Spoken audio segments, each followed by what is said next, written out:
बिस्मिल्लाहिर्रहमानिर्रहीम, अस्सलाम वालेकुम। आज का जो हमारा टॉपिक है वो है फंक्शन ओवरलोडिंग और इसके ये काफ़ी इम्पोर्टेंट है क्योंकि चैप्टर नंबर 8 जो है वो आपका इसी के साथ लिंक है जिसके अंदर हमने खास सब्जेक्ट्स को प्रॉपरली स्टडी करना है, तो इसलिए you have to be careful about it. अच्छा, फंक्शन ओवरलोडिंग बेसिकली ऑब्जेक्ट जो हमारे पास हाई लेवल प्रोग्रामिंग जब स्टार्ट होती है तो उसका एक की फीचर है। ठीक है, इसके अंदर बेसिकली हो क्या रहा होता है कि आपके जो मल्टीपल फंक्शंस हैं, यानी आप कई तरह के फंक्शंस बनाते हैं, ठीक है, लेकिन उनका जो नेम है वो सेम है। ठीक है, और जो उसके अंदर पैरामीटर्स हैं या नंबर ऑफ पैरामीटर्स मतलब उनकी डेटा टाइप या नंबर ऑफ पैरामीटर्स जो है वो डिफरेंट होंगे। तो इसका मतलब ये हुआ कि आपके पास जो फंक्शन है उसका नाम सेम होगा, लेकिन उसके अंदर जो आपके पास डेटा टाइप है वेरिएबल की, ठीक है, वो डिफरेंट होगी, या नंबर ऑफ जो वेरिएबल्स हैं या पैरामीटर्स जिसको आप बोलते हैं वो डिफरेंट होंगे। अगर आप सेम नेम रखते हैं और नंबर ऑफ पैरामीटर्स भी सेम रखते हैं और आप एक ही नाम के दो फंक्शंस बनाने की कोशिश करेंगे तो उसके ऊपर कंपाइलर आपको एरर दे देगा। अब इसके जो है इसके अंदर कंपाइलर डिसाइड कर रहा होता है कि देख करके जी इसके अंदर नंबर ऑफ आर्ग्यूमेंट्स कितने हैं और उनकी डेटा टाइप क्या है, उसको देखकर जो है आपका जो फंक्शन जो कंपाइलर है वो फ्लो ऑफ कंट्रोल को ट्रांसफर करता है। अब कैसे, ये आप अपनी एग्जांपल को देख लें। यहाँ पे आपके पास ये आगे हेडर फाइल्स आपने इंक्लूड करवाई, उसके बाद आपने एक फंक्शन हेडर जो बनाया वो क्या है, इंट, यानी उसकी रिटर्न टाइप इंटीजर है, उसका नाम मल्टीप्लाई, और उसके अंदर दो पैरामीटर्स रखे, एक इंटीजर ए और इंटीजर बी, यानी इन ए और बी को आपने सिंपली क्या कर देना, मल्टीप्लाई करवा देना। अब रिटर्न में आपने सिंपली क्या लिखा हुआ है कि जी आप रिटर्न करवा रहे हैं ए इंटू बी। तो ये आपका जो है सिंगल रिजल्ट जो है दो इंटीजर्स को मल्टीप्लाई करने के बाद जो रिजल्ट आएगा वो रिटर्न करेगा फंक्शन। नीचे आपने फ्लोट टाइप का एक फंक्शन बनाया और उसका नाम भी मल्टीप्लाई। ठीक है, तो कंपाइलर कंफ्यूज हो सकता है ना कि जी दोनों मल्टीप्लाई है तो कौन से मल्टीप्लाई का को फ्लो कंट्रोल ट्रांसफर करना है। तो जब वो देखेगा कि अगर आप बेसिकली भेज रहे हैं नीचे से फ्लोट वैल्यू भेज रहे हैं तो फ्लो कंट्रोल जो है वो कहाँ ट्रांसफर होगा, फ्लोट के पास, और अगर आप नीचे से दो इंटीजर भेजेंगे तो फ्लो ऑफ कंट्रोल कहाँ ट्रांसफर होगा, इंटीजर फंक्शन के पास। ठीक है, तो मिक्सअप नहीं होगा। अच्छा, अब यहाँ पे देखें फ्लोट मल्टीप्लाई, और यहाँ पे भी आपके पास दो वेरिएबल्स हैं, float a and float b. तो आप ये भी कंफ्यूज हो सकते हैं कि जी ऊपर भी ए है और नीचे भी बी है। तो अब यहाँ पे सिंपली ये देखना है कि दोनों की जब डेटा टाइप डिफरेंट होगी, ठीक है, तो आपके पास होगा क्या, जब डिफरेंट डेटा टाइप्स हैं तो कंपाइलर इनको डिफरेंट वेरिएबल ही कंसिडर करता है। अब यहाँ पे आपके पास सिंपली क्या होगा, रिटर्न ए इंटू बी, यहाँ पे आपने ए और बी को सिंपली क्या कर दिया, मल्टीप्लाई करवा दिया, और ये फ्लोट्स हैं। ठीक है, दो फ्लोट को मल्टीप्लाई करवाया और रिजल्ट जो है वो भी बहुत सारे केसेस में फ्लोट ही होगा। तो यानी आपके पास दो फंक्शंस हैं, उन दोनों का नाम मल्टीप्लाई है, ठीक है, लेकिन उनकी जो रिटर्न टाइप है वो डिफरेंट है। अब यहाँ पे तवज्जो से देखें, और जो उसके अंदर नंबर ऑफ वेरिएबल्स हैं वो तो सेम है, यानी दोनों के अंदर दो दो वेरिएबल हैं, लेकिन उनकी जो डेटा टाइप्स हैं वो आपके पास सिंपली क्या है, डिफरेंट है। अब यहाँ पे आपके पास क्या आ गया कि यहाँ मेन फंक्शन आपका स्टार्ट हो गया। सी आउट सिंपली आपने क्या किया कि जी आपने यहाँ पे आउटपुट ऑफ इंटीजर, तो यहाँ पे सिंपली देखें मल्टीप्लाई का फंक्शन आपने कॉल किया, दो पैरामीटर्स आपने भेजे 4, 3। अब ये आपके एक्चुअल पैरामीटर्स हैं because they are containing the values. ठीक है, पैरामीटर्स हैं, ये कॉन्स्टेंट्स हैं। ठीक है, तो कांस्टेंट्स हैं, यानी एक रिप्लेस हो जाएगा किसके साथ, ए में 4 चला जाएगा, और जो आपका 30 है वो किस में चला जाएगा, बी के अंदर। ठीक है, और ये देखें दोनों आपके पास होल नंबर्स हैं यानी इंटीजर्स हैं। तो अब आप खुद डिसाइड करें, प्रोग्रामिंग में आपका कंपाइलर डिसाइड करेगा कि अगर ये इंटीजर्स हैं तो इसको कौन से वाले फंक्शन के पास जाना चाहिए, ये इस फंक्शन के पास जाना चाहिए। ठीक है, और नीचे देखें सी आउट आपने सिंपली करवाया, दूसरा फंक्शन कॉल किया, ये देखो 3.5 है यहाँ पे। तो 3.5 क्या है, फ्लोट नंबर है। तो ये इंटीजर के पास फ्लो ऑफ कंट्रोल ट्रांसफर होने के बजाय कहाँ जाएगा, ये जो आपके पास फ्लोट मल्टीप्लाई वाला फंक्शन है इसके अंदर। ठीक हो गया, और दूसरा पैरामीटर जो है वो 4.5 है, तो 3.5 किस में जाएगा? आपके पास फ्लोट ए के अंदर चला जाएगा, और 4.5 जो है वो किस में चला जाएगा? आपके पास बी के अंदर चला जाएगा। तो ये जो आपके पास ओरिजिनल वैल्यूज हैं, ये आपकी कांस्टेंट्स हैं, या आप इनको एक्चुअल पैरामीटर्स कह लें। और जो यहाँ पे ये है float A, float B, integer a, integer B, ये आपके पास है फॉर्मल पैरामीटर्स।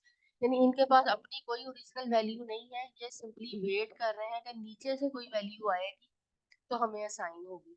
तो ये आपके पास क्या है? फॉर्मल पैरामीटर्स हैं। यानी ये वैल्यूज यहाँ से जब फ्लो कंट्रोल ट्रांसफर होगा, यहाँ से फ्लो कंट्रोल जब ट्रांसफर होगा, ठीक है, तो फिर वैल्यूज असाइन होंगी। उससे पहले इनके पास कोई भी वैल्यू नहीं है। ठीक हो गया। तो जब 4 × 30 आपने किया, आउटपुट को जरा हम ध्यान से देखते हैं। तो अब आउटपुट में हमारे पास 120 आ गया, इंटीजर का रिजल्ट। ठीक है। और आउटपुट ऑफ फ्लोट्स क्या आ गई? 15.75 आ गई। ठीक। जो कंपाइलर ने डिसाइड करना है कि उसके पैरामीटर्स को देखते हुए कि जी मुझे इंटीजर वाले फंक्शन में जाना है। ठीक है। अगर इंटीजर्स है उसके पास वैल्यूज में, तो वो इंटीजर वाले फंक्शन के पास जाएगा। और अगर उसके पास फ्लोट्स हैं तो वो किसके पास चला जाएगा? फ्लोट वाले फंक्शन के पास चला जाएगा। अब ये हम कर क्यों रहे हैं? ठीक है, इसका ये जानना बहुत जरूरी है कि जी इसके एडवांटेजेस हमारे पास क्या है। तो जब हम ये करते हैं, पहले तो ये देख लें कि दोबारा से एक दफा देख लेते हैं कि multiple functions with same name but different number of arguments और डेटा टाइप्स। ठीक हो गया। और फ्लो कंट्रोल ट्रांसफर कौन करता है? कंपाइलर करता है, on the basis of their return type and data type of flow, जो आपके पास डेटा टाइप और नंबर ऑफ आर्ग्यूमेंट्स की बेस के ऊपर। ठीक हो गया। तो यहाँ एडवांटेजेस में आ जाते हैं। Using function overloading, you can declare multiple functions with same name that have slightly different purpose. तो कर यहाँ पे मल्टीप्लाई रहे हैं, नीचे भी मल्टीप्लाई ही रहे हैं, लेकिन यहाँ दो इंटीजर्स को मल्टीप्लाई कर रहे हैं और यहाँ दो फ्लोट्स को मल्टीप्लाई कर रहे हैं। इसका ये मतलब नहीं है कि आप करेक्टर के ऊपर कोई इस तरह की फंक्शन ओवरलोडिंग नहीं कर सकते, आप उनके ऊपर फंक्शन ओवरलोडिंग कर सकते हैं। अच्छा जी, नेक्स्ट पेज पे चलते हैं। अब यहाँ पे हमारे पास फिर एडवांटेजेस के ऊपर दोबारा से देखते हैं कि जी function overloading can be slightly can be significant can significantly lower complexity of the program। आपको बार बार नाम याद नहीं करने पड़ते, नेम सेम होते हैं, बस आपने उसके पैरामीटर्स के ऊपर तवज्जो देनी। as multiple functions have same name, therefore remembering them is easier as compared to remembering more names। ठीक है। और इससे रीडेबिलिटी इंक्रीज हो जाती है। और पोलीमॉर्फिज्म, अभी पोलीमॉर्फिज्म ऑब्जेक्ट ओरिएंटेड प्रोग्रामिंग का बहुत ही ज्यादा इम्पोर्टेंट जो है वो फीचर है। अब इसके अंदर होता क्या है? आपके पास पोलीमॉर्फिज्म का मतलब है, पोली मींस मल्टीपल फॉर्म्स। ठीक है। It refers to a function having same name but can be used in different ways and different scenarios. और polymorphism is a way of defining multiple functionalities under the same name। इसको हम chapter number 8 में further फिर इस word को, इस जो पूरे का पूरा मैकेनिज्म है, इसको चैप्टर नंबर 8 के अंदर फिर हम बहुत डिटेल में देखेंगे जब हम क्लासेस और ऑब्जेक्ट्स को स्टडी करेंगे। अच्छा जी। अब उसके बाद यहाँ पे हमारे पास क्या आ गया कि for the use of function overloading, for the complete understanding of the concept function overloading, uh, one should know these features of the overloaded functions। अच्छा जी, is a unique and single program। अब यहाँ पे there are 3 features listed, जैसे जी number of arguments, data types of arguments and return type. अब यहाँ पे अगर हम तवज्जो से देखें तो हमारे पास क्या आ रहा है कि जी हमने हेडर फाइल्स को इंक्लूड करवाया यहाँ पे। उसके बाद फिर आपके पास एक हमने इंट्रोड्यूस करवाया इंट एडिशन। ठीक हो गया। यानी जो फंक्शन है वो आपका पास ऐड का है। ठीक है। और इसके अंदर जो दो आपके पास वेरिएबल्स हैं इंटीजर टाइप के हैं, एक आपके पास है एक्स और दूसरा है आपके पास वाई। ये दोनों आपके पास क्या है? Formal parameters. देन आप सिंपली फंक्शन के अंदर क्या कर रहे हैं? दोनों को ऐड करवा रहे हैं और वैल्यू को रिटर्न करवा रहे हैं। दूसरा फंक्शन आपने बनाया इंट एडिशन। इसकी देखिए हम दोनों की रिटर्न टाइप सेम है, लेकिन जो तवज्जो से देखने वाली चीज है वो सिंपली ये है कि आपने क्या करना है, यहाँ पे नंबर ऑफ पैरामीटर्स को देखिए, x है, y है और z है, यानी यहाँ पे डेटा टाइप तो सेम है लेकिन नंबर ऑफ आर्ग्यूमेंट्स जो है वो ज्यादा हो गए। तो यानी कंपाइलर इन दोनों को क्या कंसिडर करेगा, अलग अलग फंक्शन कंसिडर करेगा, क्योंकि इसके अंदर नंबर ऑफ पैरामीटर्स 2 है और इसके अंदर नंबर ऑफ पैरामीटर्स कितने हैं, 3 है आपके पास। अच्छा जी, ये भी सिंपली क्या कर रहा है, रिटर्न कर देगा x प्लस वाई प्लस जी को, जहाँ से फंक्शन कॉल होगी। अच्छा जी, यहाँ आपने सिंपली वैल्यूज को असाइन किया, a को 55, b को 22 एंड c को 100। देन आपके पास सिंपली क्या आ गया, सिंपली यहाँ पे आउटपुट ऑफ टू इंटीजर्स, तो एडिशन a कॉमा b।